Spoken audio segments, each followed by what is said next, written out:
किसी पिछड़े वर्ग की महिला को बनाएंगे सीएम का चेहरा? बता दें। इन्होंने तो पिछड़े और दलितों के नाम पर केवल वोट के लिए मलाई खाने का काम किया और उनके चेहरों को रखकर कठपुतली बनाने का माध्यम इस्तेमाल किया, कठपुतली बनाया। सुश्री उमा भारती जी छोड़कर भाग गई थी इनकी पार्टी। उसके बाद कल्याण सिंह जी को दूध में से मक्खी की तरह निकाल दिया। क्या किसी पिछड़े को पूरे 5 साल तक रहने दिया मुख्यमंत्री? तो मुझे बता दीजिए। और कह दिया था कल्याण सिंह जी ने, गहरा गड्ढा खोद के उसके अंदर गाड़ दूंगा, दफना दूंगा, सुपुर्दे खाक कर दूंगा, और करके भी दिखाया। तो ये तो क्या है, अगड़े की, पिछड़े की, हिंदू की, मुसलमान की नैया में पांव रख के और चुनावी वैतरणी पार करना चाहते हैं। एक आखिरी सवाल, अब बैठे हैं आदरणीय भाजपा के प्रवक्ता, बता देना कि आप महिलाओं का सम्मान करते हैं। बड़ा आपने बोला, बड़ा गुरूर के साथ, बड़ा आपने बता दिया, खुददारी के साथ आप महिलाओं की बात करते हैं, तो ये बता दीजिए ना। तो इसका मतलब अब आप संजय निषाद जी से ठगबंधन तोड़ देंगे। उन्होंने तो माता कौशल्या के सतीत्व पर प्रश्न उठा दिया था ना। पूरा निषाद समाज आज भी नाराज है क्योंकि उन्होंने कहा भगवान राम दशरथ के पुत्र नहीं है। तो आप ठगबंधन तोड़ रहे हैं, मतलब ये मान लिया जाए इसका मतलब। और अगर नहीं तोड़ रहे हैं तो फिर अपने आप को राम भक्त कहना, महिला का हितैषी कहना, दलितों का हितैषी कहना, पिछड़ों का हितैषी कहना बंद कीजिए।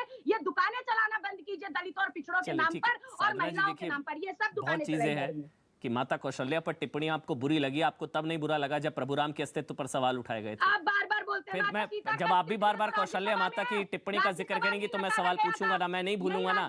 जब प्रभुराम के अस्तित्व पर सवाल उठाए गए थे, प्रभुराम काल्पनिक है, प्रभुराम को टेंट में रखने की साजिश हुई थी, 16 साल उनको टेंट में रखा गया था, तो ये सारे सवाल है ना। क्योंकि आपको बुरा लगेगा तो सेलेक्टिव लगेगा, किसी एक के बयान का दूसरे के बयान का नहीं। क्योंकि आप तो हमेशा डिबेट में प्रभुराम का जिक्र करती है। मुझे लगता है आप सबसे बड़ी राम भक्त हैं। आपको तब नहीं बुरा लगता जब राम के अस्तित्व पर सवाल उठाया गया था? आपको तब नहीं बुरा लगा था जब पूछा गया था कि 40 कमरे थे, कहां पैदा हुए थे प्रभुराम, बताओ? तब नहीं बुरा लगा था जब राम मंदिर चाहने वाले बुरे हिंदू हैं? इसलिए साधना, चलिए ठीक है बोल रही हूँ ना। नहीं, राम के नाम पर जब चंदा चंपत घोटाला होता है ना, मिनटों में लाखों की जमीनें करोड़ों में खरीद ली जाती है ट्रस्ट के माध्यम, बड़ा बुरा लगता है। अच्छा ठीक है, आप जीवीएल बोल लेते हैं, आपने बहुत देर बोला मेरे ख्याल से। उसके बाद अतुल जी के पास जाना है और एमएच खान भी वेट कर रहे हैं। जीवीएल आप जवाब दे दीजिए पहले, उसके बाद में अतुल जी आपके पास आऊंगा और फिर एमएच खान बीएसपी से। जी जीवीएल। अमन जी, ज्यादा शोर करने से कोई बड़ा पार्टी नहीं बन सकती है। उत्तर प्रदेश में कांग्रेस की क्या अस्तित्व है, कांग्रेस का क्या कांग्रेस की क्या स्थिति है, हर प्रदेश की जनता जानते हैं। और बीच में नहीं साधना जी, बीच में नहीं, ये गलत है, मैंने बीच में नहीं बोला। अब आप बीच में, मैं बीच में नहीं बोला। आप जब बोल रही थी, मैंने बीच में बहुत शान से मैंने सुना आपकी बात को। ये संस्कार नहीं। जीवीएल ठीक है। तो यदि आप महिलाओं के अधिकारों की लेकर आप इतने ही गंभीर हैं, जो मैं मानता हूं आप गंभीर है, आप गलत पार्टी में हैं, मैं इतना ही कहना चाहूंगा। क्योंकि आपके पार्टी में महिलाओं के प्रति कोई सम्मान नहीं है। आपके पार्टी के कार्यालय में भी महिला सुरक्षित नहीं है। खुद आपके नेता राहुल गांधी जी के वर्ग जो करीबी जो काम करने वाले लोग हैं, वो भी अपने आप को सुरक्षित नहीं मानते हैं। और जहां तक आपकी आपने इतना कुछ बोला, उन्होंने नहीं बोला ना।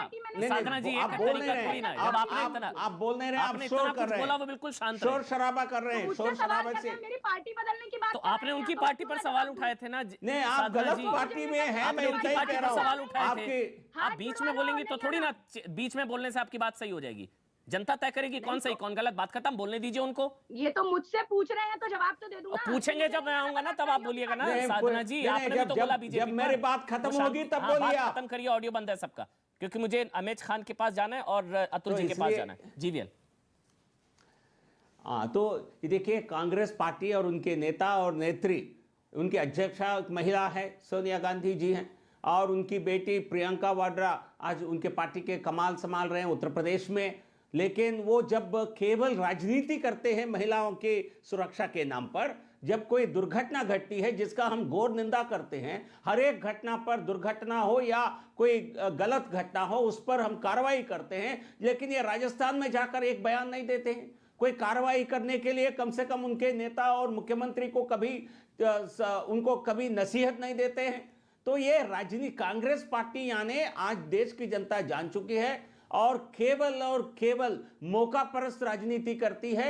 न इनका कोई उसूल है, न कोई नीति है, महिलाओं के प्रति कोई सम्मान है, न ही कोई दलित पिछड़े के प्रति कोई वेदना है, संवेदना है। तो कांग्रेस पार्टी केवल ऐसे टेलीविजन में आकर के शोर शराबा करके अपने गाली गलौज करके बीजेपी को नीचे दिखाने की कोशिश करते हैं। जब कोई गलत घटना घटती है हम इसके खिलाफ कार्रवाई करते हैं, हम किसी को संरक्षण नहीं देते हैं। लेकिन आपके नेता कई लोग ऐसे गलत कांड में